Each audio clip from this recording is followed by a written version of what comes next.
warahmatullahi wabarakatuh. Alhamdulillah rabbil alamin, hamdal hamidin, hamdal mustaghfirin, hamdan yuafi ni'amahu yukafi'u mazidah. Asyhadu an la ilaha illallah, asyhadu anna Muhammadan abduhu wa rasuluh.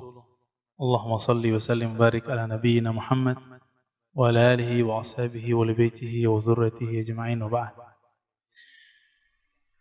Jemaah subuh yang diberkahi Allah, meskipun terbatas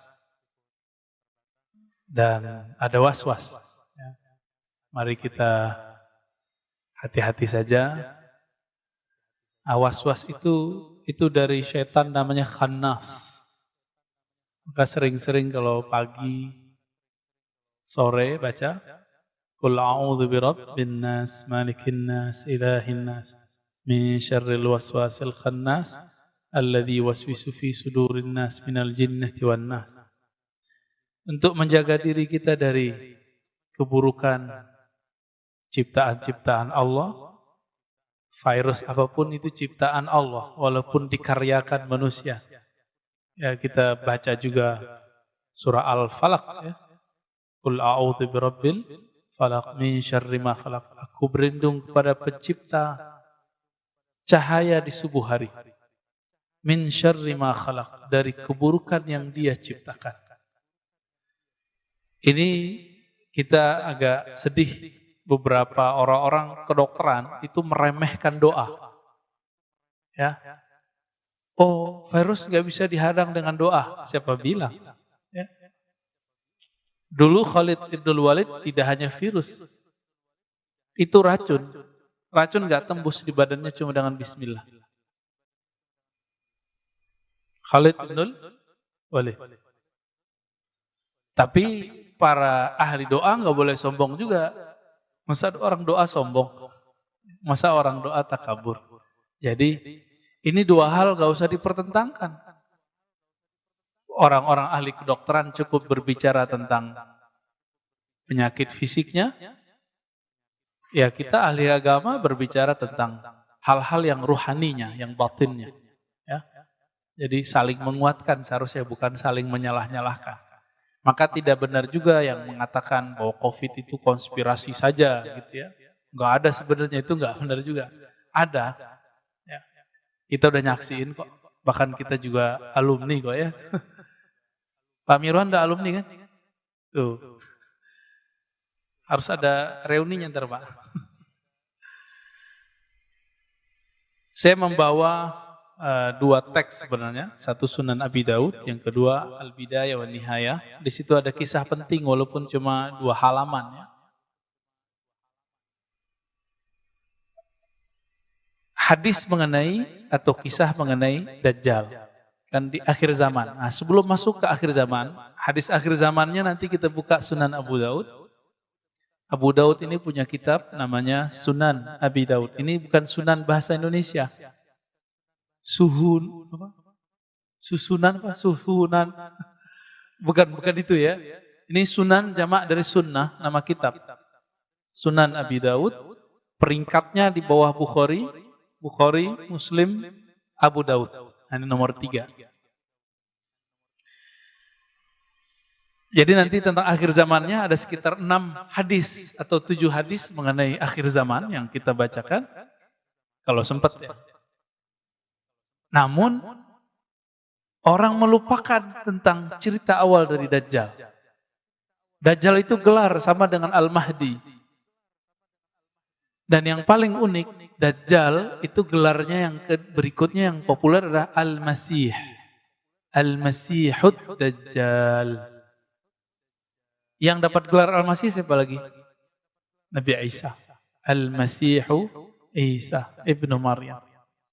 Apa arti Al-Masih dari bahasa Arab? Masaha. Masaha itu yang diurap, yang disentuh. Maka siapa yang disentuh oleh Al-Masih, dia mendapatkan sesuatu.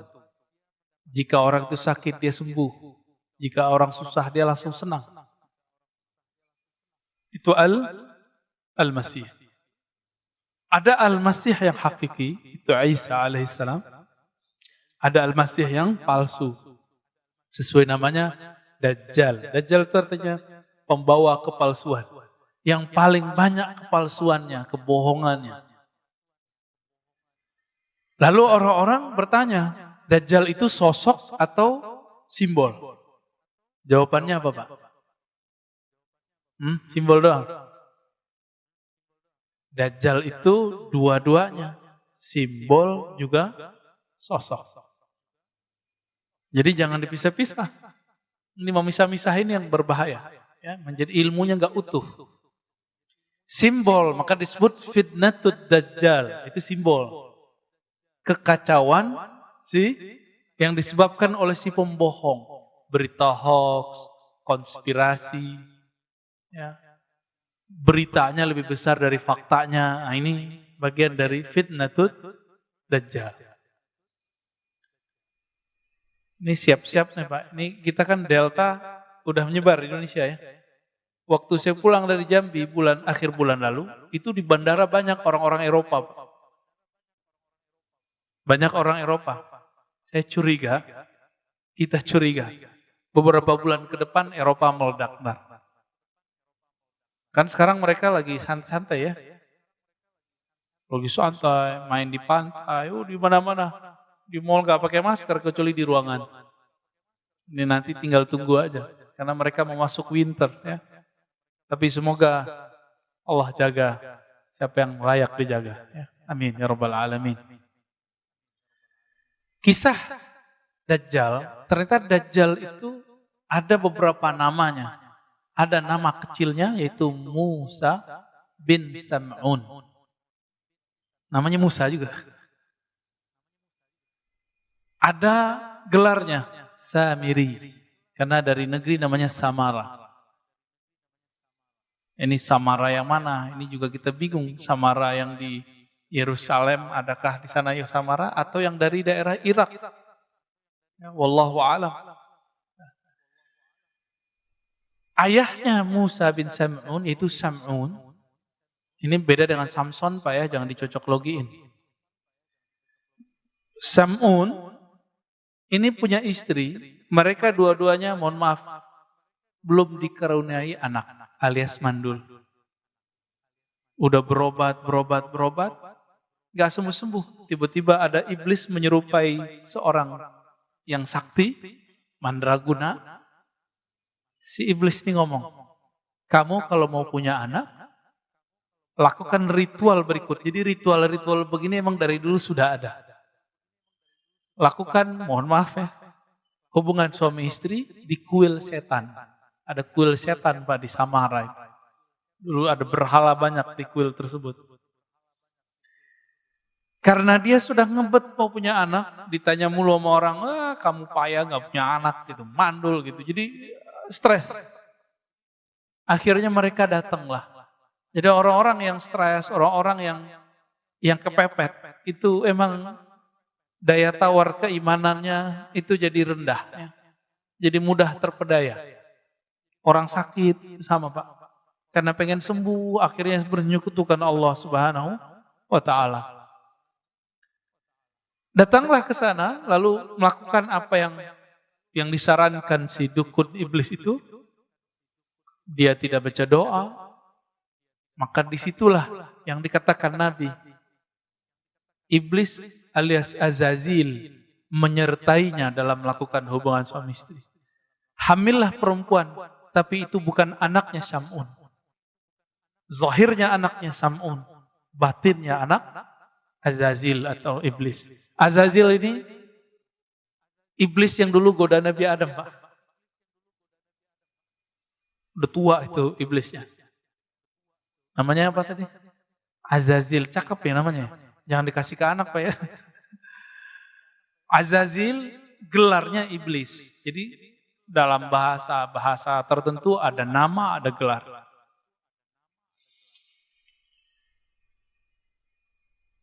Lahirlah si anak, dikasih namalah Musa. Musa itu artinya anak air. Begitulah lebih kurang. Kalau orang-orang Ibrani, bahasa Ibrani menyebutnya Musa. Ya. Musa bin Sam'un. anak air. Jadi mirip dengan Nabi Musa bin Imran. Nah, Nabi kita namanya Nabi Musa bin Imran. Beda ya? Sama-sama di air, dihanyutkan di air. Bedanya Musa bin Sam'un ini, negeri Samara itu mengalami bencana banjir. Banjir Pak, habis, satu penduduk habis, orang tuanya hanyut gak tahu kemana. Musa bin Sam'un waktu itu umurnya masih setahun atau 2 tahun, diutuslah oleh Allah Jibril alaihissalam untuk membawa anak ini ke satu pulau. Begitu riwayatnya. Dibawalah ke satu pulau. Nah, ini diabadikan dalam Al-Quran. Ya. Dalam Al-Quran, surat Al-A'raf, surat Toha. Ya. Di ayat berapa ini ya? 96 kali ya. 96 atau 97.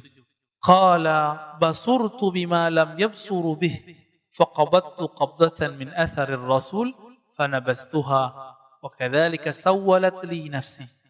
Apa kata Samiri? Nanti kan gelarnya Samiri. Ketika ditanya oleh Nabi Musa, ada apa dengan Musa Samiri? Kok kamu bisa bikin berhala bisa ngomong? Kata dia apa? Basurtu bima lam yabsuru bih. Aku dapat melihat yang mereka tidak bisa lihat. Nah, siapa yang dilihat oleh si Musa bin Sam'un al-Samiri? Jibril. Jadi Jibril alaihissalam diutus oleh Allah untuk mengajar dia. Ini persis seperti dulu ketika terjadi bencana alam semesta, kiamat pertama di bumi. Hancurlah itu karena kelompok jin Banul Jan, itu mereka menghancurkan bumi, Pak. Melakukan kerusakan, membunuh. Dulu jin itu, jin Banul Jan namanya. Itu kelompok yang lebih tua dari iblis sekarang ini. Itu mereka di bumi bertubuh fisik, Pak, ada jasadnya. Melakukan kerusakan di muka bumi, maka Allah kiamatkan bumi. Kiamatnya kiamat kecil. Maka larilah mereka ke pohon-pohon, ke gunung-gunung, begitu di hadis riwayat Imam Al-Hakim. Larilah ke laut, larilah ke sungai, larilah ke gunung-gunung, larilah kalau yang bisa bersayap, lari ke awan. Bumi hancur. Ya. Di saat itu terjadi banjir bandang juga di muka bumi. Allah utus juga Jibril untuk menyelamatkan anak jin namanya Azazil. Persis ceritanya. Ya, ini bukan dongeng loh Pak ya. Jangan antum tuduh aneh dongeng, ini kajian hadis, kajian riwayat. Tapi ada yang Israiliyat, ada yang tidak. Karena ini sumber cuma ada di Israiliyat, kita ambil Israiliyatnya. Ada yang tidak Israiliyatnya, ya, nanti yang hadis Abu Daud tadi. Maka Azazil ini yang mendidik siapa? Sama. Jibril juga diajarinlah zikir, berzikirlah dia. Berhasil naik langit 1, berhasil langit 2, itu ribuan tahun si Azazil berzikir. Sampai kemudian ke langit ke-7 dan diizinkan kemudian menjadi penjaga surga. Menjadilah dia selevel dengan malaikat. Si Azazil. Jadi mirip-mirip cerita Sunggokong ya. Beda Pak. Ya, cuma kalau ada mirip-mirip barangkali, dulu emang ajaran-ajaran yang ada di China itu emang inspirasinya dari sini juga.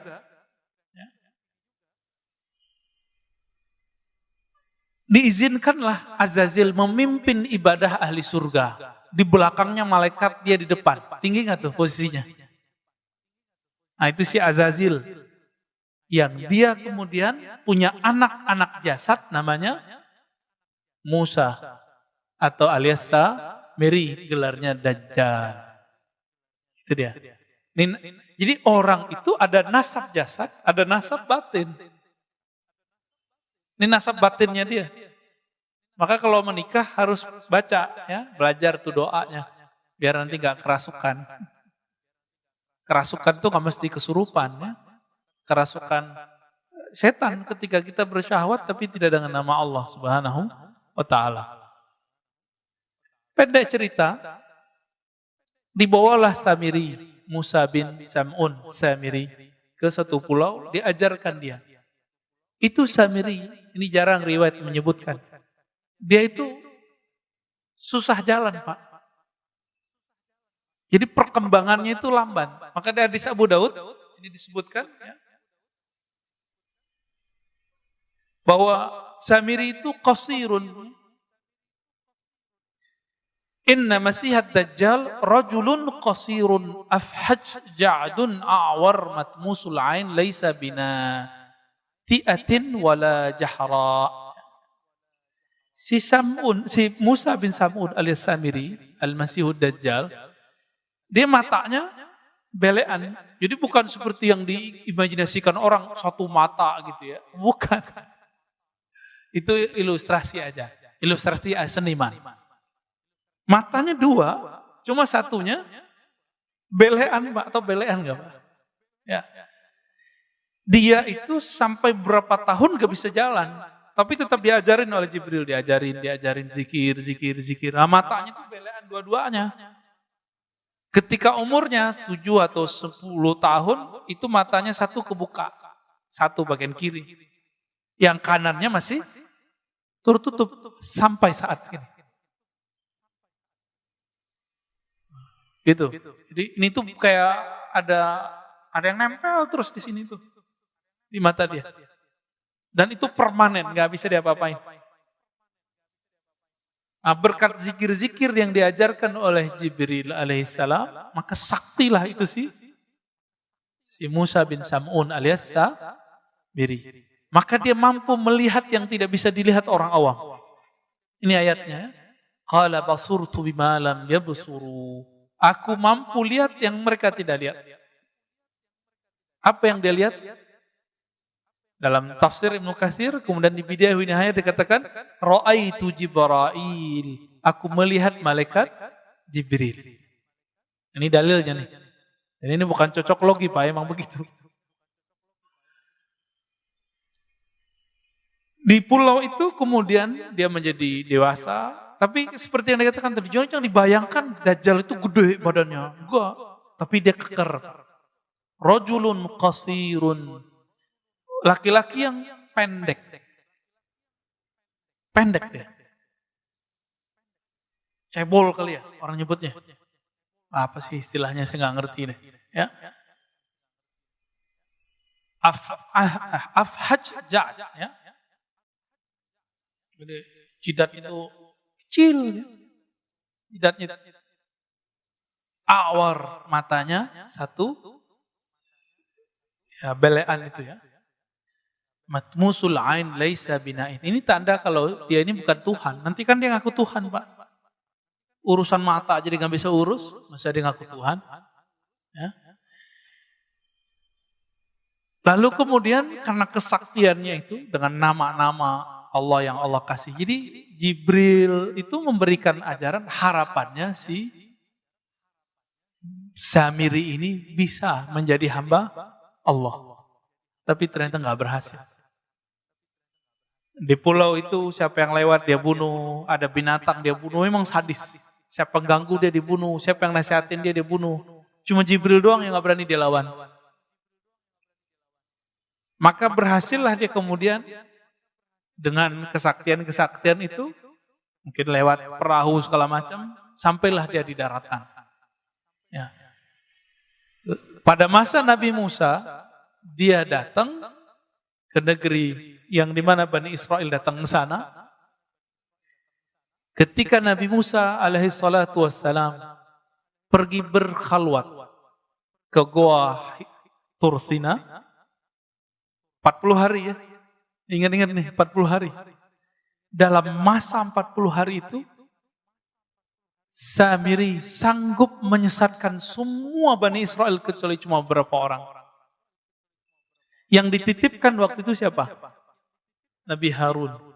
Nabi Harun sanggup nggak? Enggak.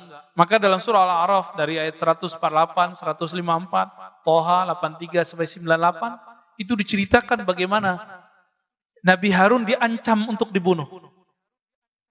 Kamu macam-macam, bunuh.